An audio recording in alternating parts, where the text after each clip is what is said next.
सन 1975 के अंदर तो एक प्रश्न बहुत अच्छा आया, उसकी आज चर्चा आपके सामने ला रहा हूं। उन्होंने पूछा, गुरुदेव पंचम काल है और पंचम काल के में मुनि बनने का फायदा क्या है जब मोक्ष ही नहीं है? दीक्षा लेने का फायदा क्या? इतना कष्ट उठाने से क्या फायदा होगा? और आपका मोक्ष के बारे में क्या राय है? जब उन्होंने पूछा कि पंचम काल में दीक्षा लेके आपकी मोक्ष है ही नहीं तो फिर आपकी क्या राय है, तब ये उत्तर जो गुरुजी ने दिया वो अपने आप में अद्भुत था। वैसे आगम से हमें उत्तर मिलता है, लेकिन जो गुरुजी ने कहा वो अपने आप में सुनने और समझने वाला था। गुरुजी ने कहा, बात तो सच है, कथनचित आपने ठीक कहा। उन्होंने कहा, गुरुजी इसमें कथनचित क्यों लगा रहे हैं आप? ये तो भाई है ही नहीं मोक्ष, ये कहो ना आप, क्योंकि पंचमकाल मोक्ष नहीं, इसमें कथनचित लगाने वाला तो कोई सेंटेंस होना नहीं चाहिए। तो गुरुजी ने कहा, देखो कथनचित इसलिए लगाया कि द्रव्य मोक्ष आज नहीं है, ये बात सच है, लेकिन क्या भाव मोक्ष तो आज भी है। द्रव्य मोक्ष नहीं है, द्रव्य से मुक्ति नहीं है, मैं मानता हूं, लेकिन भाव मोक्ष नहीं है, ऐसा आप क्यों मानते हैं? भाव मोक्ष तो आज भी है। भावों का मतलब जितना जितना आत्मा से राग द्वेष चला जाता है, जितना जितना हमारा राग द्वेष कम होता है, उतना उतना हमारा अटैचमेंट छूटता है और उतना उतना हमें भाव मोक्ष आज भी होता है। और जितना जितना हमारा राग द्वेष कम होगा, उतना उतना हमारा जो अंदर का साम्य परिणाम है, जो आत्मा की अनुभूति के लिए जो हम भावना बातें हैं, वो चेतना की जितनी हम भावना बातें, उतना तो हमारा मोक्ष आज भी है। जैसे आप श्रावक को लिए कहते हैं ना कि जितने परिणामों में आपने त्याग कर दिया, उतने परिणाम में त्याग करने के बाद आप मुनिवत हो गए, है ना। मुनिव्रत प्रकल्पयते, आप मुनि के समान हो गए। ऐसे ही द्रव्य से नहीं हुए, देखो आप द्रव्य से आप मुनि नहीं हुए, लेकिन मुनि के समान उतनी सीमा में।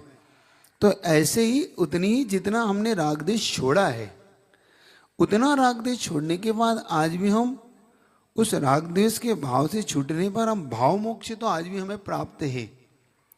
हम उतना संकलेश भाव से बच गए, उतना हम कर्मों के बंधन से बच गए।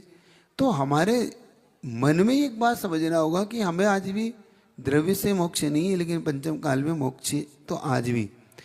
एक और गुरुजी ने एक बहुत अच्छा कहा कि आचार्य श्री, पंचम काल में मेरा इस पंचम काल के कारण में मुनि नहीं बनना चाहता, क्योंकि पंचम काल है। पंचम काल में तो दादा गुरु ज्ञान सागर जी ने इसका बहुत अच्छा उत्तर दिया था, जो गुरुजी ने उनके सामने रखा। दादा गुरु ने पूछा उनसे, आप ये बताओ कि आप काल काल कर रहे हो और काल पे पंचम काल का एक विशेषण आप जो लगा रहे हो, तो गुरुजी ने कहा कि एक बार बताओ, पहले जो चतुर्थ काल में हलवा बनाने की प्रोसेस क्या थी? घी, मीठा, बूरा, मतलब वो आपका आटा, है ना, इलायची, ये इन्हीं प्रोसेस से चतुर्काल में बनता था। और पंचम काल में भी हलवा बनाने की प्रोसेस चतुर्काल के पंचम काल के अलग तो नहीं है, एक ही है। तो चतुर्थ काल पंचम काल क्या कर रहा है इसमें? काल क्या कर रहा है फिर इसका मतलब चतुर्थ काल, गुरुजी ने, दादा गुरु ने कहा, सुनो, ये कहो कि तुम्हारा पुण्य कमजोर है, इसलिए परिणाम तुम्हारे चतुर्थ काल के नहीं है। काल पे आरोप मत लगाओ, क्योंकि काल का आरोप लगा के सिर्फ ये बचने के रास्ते हैं, संयम मार्ग में नहीं बढ़ने के लिए। काल तो आज भी वैसा ही था जैसे पहला था। और गुरुजी का फिर भी नहीं समझ में आता, तो हाँ, फिर पंचम काल का ही दोष है। फिर भी नहीं समझ में आ रहा है तो इसका मतलब पंचम काल का ही दोष है। इसका मतलब पंचम काल आपके ऊपर हावी हो रहा है। एक बात ये याद रखना अपन सबको है, हम काल को के अपने आप को रास्ता ना ढूंढे, बल्कि हम पुरुषार्थशील हो। महाराज फिर लाभ क्या है? ये बात सच है कि वो परिणाम, जिन परिणामों से द्रव्य मोक्ष होता है, जिन परिणामों से कर्मों की वो पूर्ण रूप से निर्जरा होकर मुक्ति की जो प्राप्ति होती है, वो हमारी उन भावों को आज हमसे नहीं मिल रहा होता, ये बात सच है। लेकिन क्या फिर भी पूज्यपाद स्वामी को हमें एक बार पढ़ना चाहिए। गुरुजी ने एक बार धौला पुस्तक में इसका वर्णन आया, तो गुरुजी ने बहुत अच्छा इसका वर्णन करा कि देखो, पूज्यपाद स्वामी ने उसकी छाया बनाई। वरम वते पतम देवम ना वते पर व्रत नारकम छाया तपोर तयोर भेदा प्रतिपाल यतोर महान। व्रतम वते, व्रत को ग्रहण करके स्वर्ग जाना अच्छा है, अव्रतों के साथ नरक जाने से। क्यों? पंचम काल में आप व्रत नहीं लोगे तो कहां जाओगे? नरक। तो व्रतों के लेने के से हम स्वर्ग जाएंगे, तो वो स्वर्ग अच्छा है किससे? नरक जाने से, है कि नहीं है? क्यों? क्योंकि हम नरक जाके जो दुख उठाएंगे, उन दुखों से ऊपर उठने के लिए एक बीच का जो स्टेशन है वो है स्वर्ग। और उदाहरण नीचे दिया छाया तपोर, छाया और तप, तप यानी धूप, तयोर भेदात, दोनों में भारी अंतर है। छाया में खड़े होना अच्छा है कि धूप में खड़े होकर इंतजार करना अच्छा है? आप लोग, अभी गर्मी का मौसम है, तो गर्मी के मौसम में आप लोग जब किसी का इंतजार करना होता है तो आप धूप में खड़े होकर इंतजार करते हैं कि छाया में? छाया में। तो आप छाया में इंतजार करते हैं, इसका मतलब ये है कि आप समझदारी से काम लेते हैं कि भाई खड़ा ही होना है तो छांव में खड़ा हो जाओ। धूप में खड़े हो कि क्यों कष्ट दे रहे हो? और मंजिल तो अभी है नहीं, मंजिल तो चलना ही पड़ेगा। तो आप उस विवेक से काम लेते हैं। तो जो विवेकी होता है वो क्या है भाई? धूप में खड़ा होने से छाया में खड़ा होना, तो इससे अच्छा है कि नरक जाने से स्वर्ग जाना, क्योंकि दोनों अपेक्षा में मोक्ष की अभी बीच में। गुरुजी कहते हैं कि कभी कभी डायरेक्ट ट्रेन नहीं मिलती है ना, कभी कभी आपको चेंज करना पड़ती है बीच में। तो बीच में जब आप चेंज करते हैं तो कहीं स्टॉप करना पड़ता है। तो स्टॉप के लिए आप वह स्टेशन जहां पर आप सेफ होते हैं वो चुनते हैं। वो स्टेशन नहीं चुनते जहां जेब कट जाए, आपकी पॉकेट कट जाए, आपका सारा ही सामान गायब हो जाए। ऐसा उसी जगह होता है ना। उस स्टेशन पे तो बहुत संभल के बैठते हैं लोग, वो है ना। जब शिखर जी यात्रा करते हैं तो कौन सा स्टेशन है वो? है, याद है नहीं आपको? कलकत्ता के से पहले याद नहीं है आपको? तो वो जब पड़ता है ना तो सब लोग अपने अपने सामान संभाल के बैठते कि भैया है। आपको वो तो आप याद आ जाएगा जब आप यात्रा करोगे तो, है। अब बोला आपने सही नाम। तो वहां पर हर व्यक्ति बिल्कुल, रात में भी जाती है अगर ट्रेन पे तो बिल्कुल हवाई जगना, यहाँ पे जगना बस तुम। और उस समय सारे लोग अंदर के फाटक लगा लेते कि भाई ये नहीं खोलना है, चलने के बाद ही उतरना, चलने के बाद ही खोलना, क्योंकि जो चढ़ेगा वो कुछ लेके उतरेगा, है ना, होता है ना। तो उस स्टेशन पे आप अपना स्टॉप नहीं बनाते, चेंज और कहीं से करते। इसका मतलब है कि हम लुटने से बचने के लिए एक सेफ स्टेशन पे अपने आप को रात्रि गुजारते हैं, फिर हम चेंज करते हैं वहां से हम अपनी गाड़ी।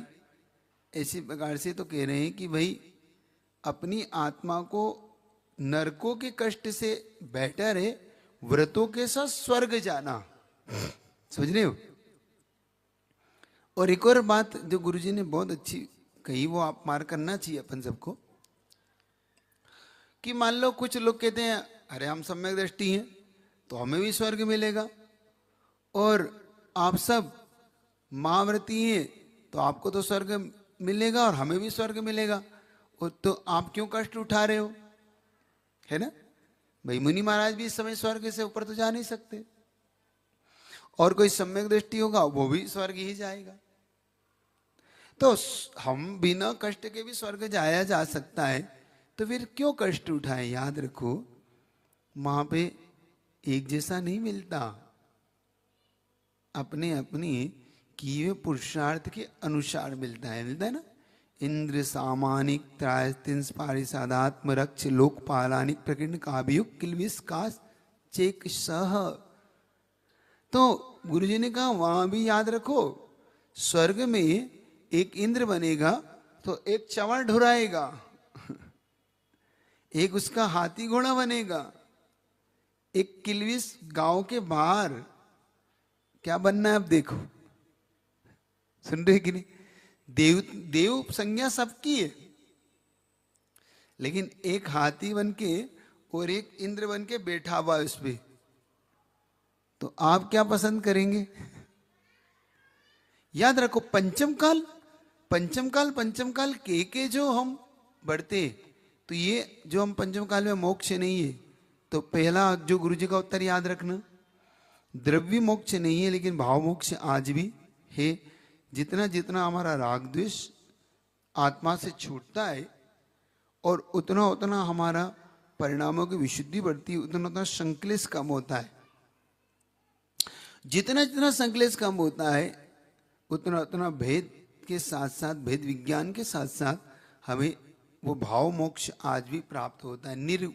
जिसको बोलते हैं निराकुल निर्विकल्प दशा, क्योंकि जितना राग द्वेष छोटेगा उतनी हमारी निर्बल दशा होगी। ये नानचय ने जो कहा ना कि जितने अंश में, तो उतने अंश में हमारी निराकुलता बढ़ेगी, और जितनी हमारी निराकुलता बढ़ेगी उतना हमें भाव मोक्ष आज भी है ना। आत्म को सुख हे सुख सो सुख आकुलता बिन कहिए, आकुलता शिव माहीना ताते शिव मग लाग्यो चाहिए। तो आकुलता हमारी संसार है और निराकुलपना हमारा मोक्ष है, क्योंकि आत्मा का सुख आकुलता में है कि निराकुलता में है ना। कभी कभी आप लोग और इतने रिलैक्स होते हैं कि भाई आज कोई निराकुलता नहीं है। जैसे गुरुजी को उदाहरण देते थे, जैसे घर में शादी हो और वो भी लड़की की हो, तो लड़की के माता पिता को बड़ा आकुलता रहती है कि भाई इसकी शादी हो जाए, इसका विवाह हो जाए, इसका विवाह हो जाए। और जिस दिन विवाह होके वो विदा होती है और सुबह जब पिताजी से पूछो तो कहते अब बिल्कुल निराकुल है, अब मन बिल्कुल शांत है।